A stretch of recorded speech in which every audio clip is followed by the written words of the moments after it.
You're listening to Release Your Resistance with Bex Beltran, Episode 8.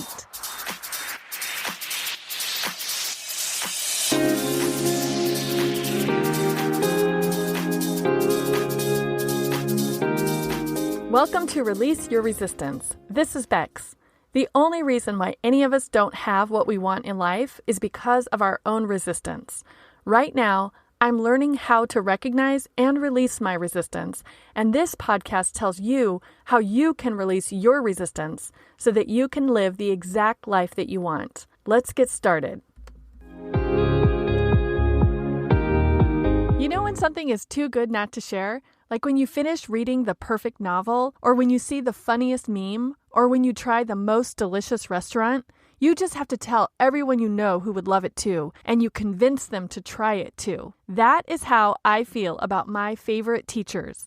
I've learned so much from them, and I just have to tell you why I love them. So today, I'm introducing a new series. On the first Friday of each month, I'll share an entire episode about the people who have changed my life. I consider these people my teachers, my mentors, and my examples. This episode is about one of the most important people who has changed my life in the most profound way. And I got this idea of focusing on one teacher during an episode from her. She has a podcast, and for the first few years, every 10th episode would be dedicated to one of her favorite teachers. And since imitation is the purest form of flattery, here we go. One of my favorite teachers is Brooke Castillo. She's a life coach who's on her way to making $100 million and who's changing the life coaching industry and landscape for everyone. Her mission is to be an example of what is possible. Before I go any further, I just want to check in with you. So this is the part where I really wish this was a two-way conversation rather than a pre-recorded podcast.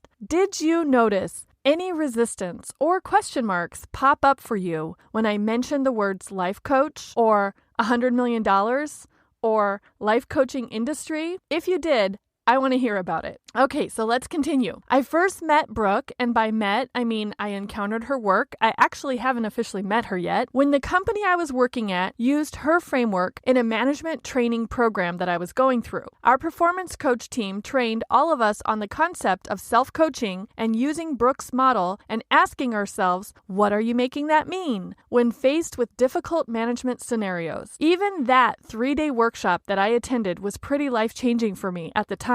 I remember getting back to the office and feeling so much more relaxed about having to work with a certain coworker and feeling so much more in control of my own reactions to some of my workplace situations. But I now know that was just a hint, just a whiff of what was to come. That was just the tiniest, faintest whisper of the impact that this teacher would have on my whole life. A few years later, and after many other management workshops and employee engagement frameworks and company value sessions, when that original performance coaching workshop was just a satisfying memory, I was looking for a new podcast that I could binge on during my daily commutes and during my downtime. I listened to a lot of audiobooks and podcasts, and I would get impatient if I had to wait a week for the next episode. So I really enjoyed finding new to me podcasts that already had a lot of published episodes that I could listen to straight through. For some reason, iTunes suggested the Life Coach School podcast to me, and I gave it a try, even though I had no interest in life coaching or going to school, and something about it just called to me. And luckily, I answered. As I was listening to one of the first episodes, the content started to sound familiar to me, and I remembered that performance coaching workshop from years earlier. It sounded so similar, so I wondered if it was based on the same work. So when I got to work that morning, I pulled out my notebook from the training and flipped it to the back cover where I had written down the title of the book that the training was based on. And I was so surprised to see that the book was called Self-Coaching 101, and the author was Brooke Castillo, the podcaster who I had just started listening to. I liked that coincidence. I thought the connection was cool, and I liked the content. So I kept listening to her podcast, and she changed my life. She has given me a framework and a vocabulary to have more awareness of what I am creating for myself. And as a bonus, she's provided me with some very logical, rational explanations of some very woo topics. Brooke's podcast is called The Life Coach School, but it's really not specifically for people who want to learn how to be life coaches. It's more about how to use her work and her tools to coach yourself, to notice your own thinking, to understand the relationship between thinking and feeling, and seeing how our results always stem from what we're thinking. Pretty soon, I had listened to all of her previous episodes, and I had caught up so that I was now waiting for them to come out every Thursday. I had shared the podcast with my mom and my sister and my friends, and I was practicing some of the techniques that she taught. One of the first concepts I implemented that I heard her describe was the concept of taking massive action. She described it using an example, like if someone wants to meet their partner, they should plan to go on 100 dates. That's massive action, because then they're opening up to so many possibilities and allowing so many options that they otherwise wouldn't be open to. And also, if 1 or even 10 dates don't go well or aren't a match, it doesn't matter, because those are just a fraction of all the dates that they're going to go on. And they're continuing to go on those dates until they meet their goal. I shared this concept with my friend who had recently started dating again after getting out of a long-term relationship. And we joked about it a little and laughingly agreed that she would go on 100 dates. She went on the first date. It was a dud. It didn't matter. She still had 99 more to go on. No big deal. She went on the second date. He was pretty cool. Still, no big deal. Still, so many more dates to go on. But she did like the second guy, so she went out with him again. And then she didn't go on any more dates with any other guys because she's been with that second guy ever since. So Brooke changed my friend's life, even though the only time my friend listened to her podcast was when we were stuck in a traffic jam coming home from a girls' weekend and we were tired of talking to each other. I love Brooke's clear, easy to understand explanations, and I love the matter-of-factness in her delivery. After a few years of listening to her, I realized that her teachings are a streamlined, simplified version of concepts I was also hearing from my other favorite teachers, but explained in a very approachable way. This was confirmed for me when I listened to Brooke's audiobook, Self-Coaching 101, which had been recommended to me years earlier and which I had written down in the back of that workshop notebook, but never actually read until I was already deep into her work. It's true what they say, when the student is ready, the teacher will appear. Some of the more woo concepts I've heard Brooke teach in her matter-of-fact style are about manifesting and the law of attraction. She proves to me over and over again that what we think is what creates our results, and I love being able to find examples of that in so many different areas of my life. She also talks a lot about unconditional love, which on the surface sounds too soft and too flowery for me. But when I think about it and question my own resistance to practicing unconditional love, I see all the benefits that she describes. I recognize how much better practicing unconditional love is than holding on to the alternative, conditional love, which basically means I'll only love you or this or myself or them or that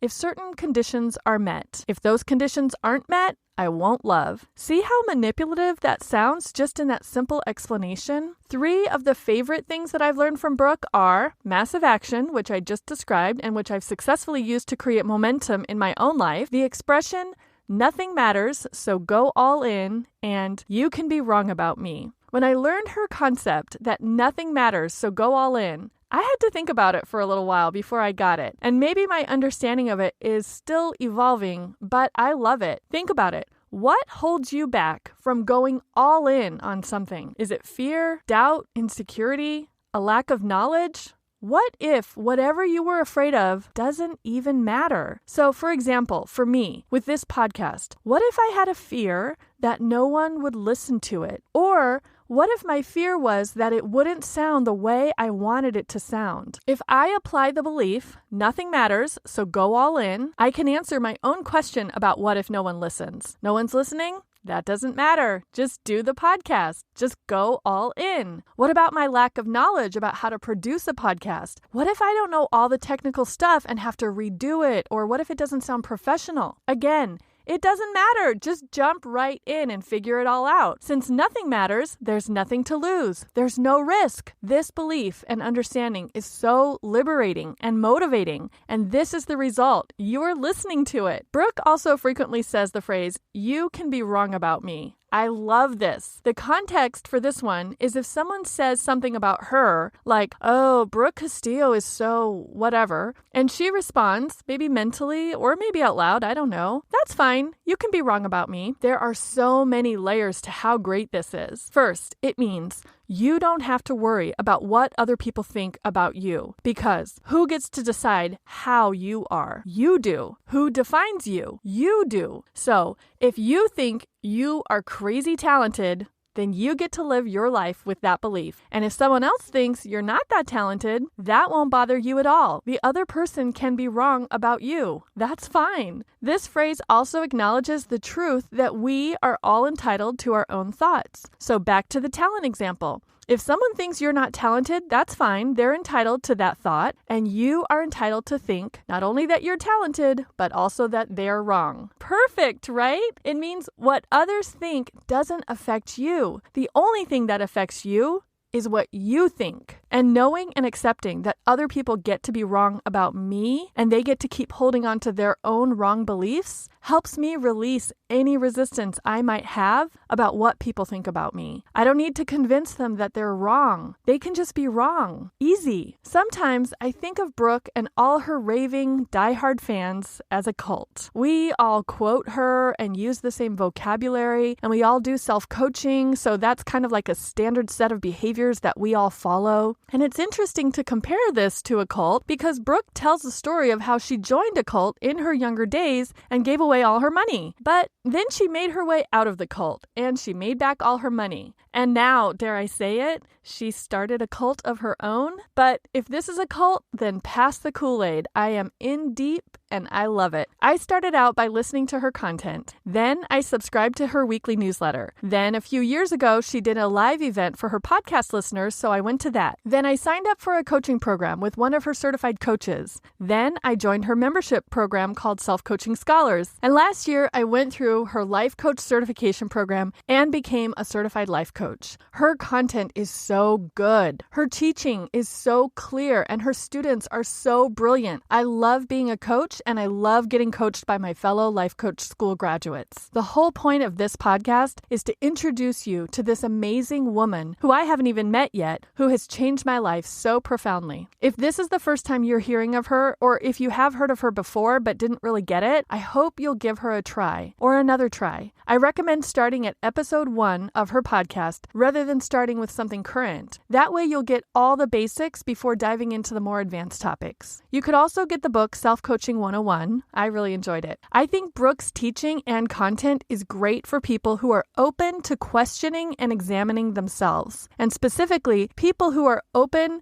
to pushing past any personal preferences they have to actually hear and apply the message to themselves. The reason I say this is because I have heard that some people don't appreciate her style. She is very confident. She likes to talk about how great her life is and how much she loves money. And sometimes she likes to mention the weather or her dogs when she starts her episodes. So if you know any of that kind of banter is going to bug you, just fast forward to get to the concepts. Don't discard her work just because you might not like her delivery style or some of her favorite topics. If you want a few practical things that you can try today before you even check out her work, why don't you try on the phrase, "They can be wrong about me"? See what that brings up for you. Do you have any resistance to letting people think whatever they want about you without your interference? And you could try being unconditionally loving today. What if you just loved everyone without any conditions? What if you loved the slow-walking person in front of you when you're in a hurry? What if you loved the coworker nearby who's talking loudly and being obnoxious? What if you loved that family member who knows how to push all your buttons? What if you just love them all people unconditionally without expecting them to hurry up or quiet down or consider how you feel. How would you be different if you loved unconditionally? Okay, so the first point of this episode was to introduce you to Brooke and to her work. The other point of this episode is to be a thank you card, a love note, and a fan letter to one of my favorite teachers. So, Brooke, if you happen to be listening to this episode, let me personally thank you for being an example of what is possible. I'm so excited to follow along as you blow your own mind and earn $100 million as a life coach. I'm so grateful that you decided to start a podcast so that I could find you. I'm so thankful that you continue to run your business, even though I'm sure you could just retire and fly a private jet to relax in a tropical paradise with your husband and your dogs. I love how consistent you are, and I'm a huge fan of your pretty clothes and your makeup. You are an inspiration to me. Okay, back to you, my dear friend who is actually listening to this podcast for real. I am so curious to hear what you think. If you're a Brooke fan, what are your favorite things about her? If you've never heard of her before, are you going to check her out? And if you had any resistance about her earlier when I was introducing you to her, I want to hear about that too. I'm so curious. And that's it for this episode.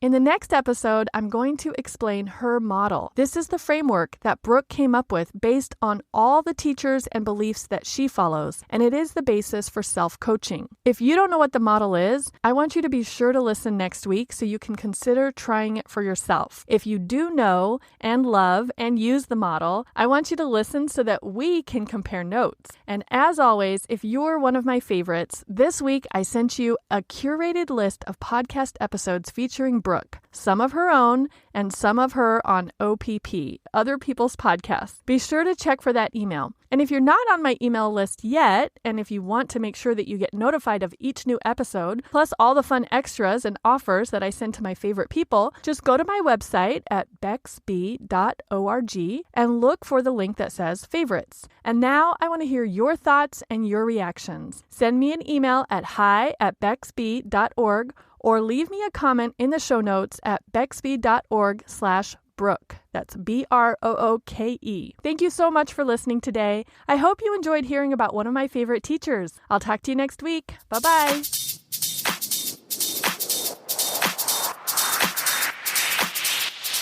This has been Release Your Resistance. Thank you for listening. If you like this podcast, make sure you're subscribed and leave a review on Apple Podcasts. Also, think about someone who you know who would love this episode and share it with them. There should be a share button on your app if you're listening to this on your phone. If you'd like to continue this conversation one-on-one or in real time, come visit me on my site at bexb.org to see how we can work together.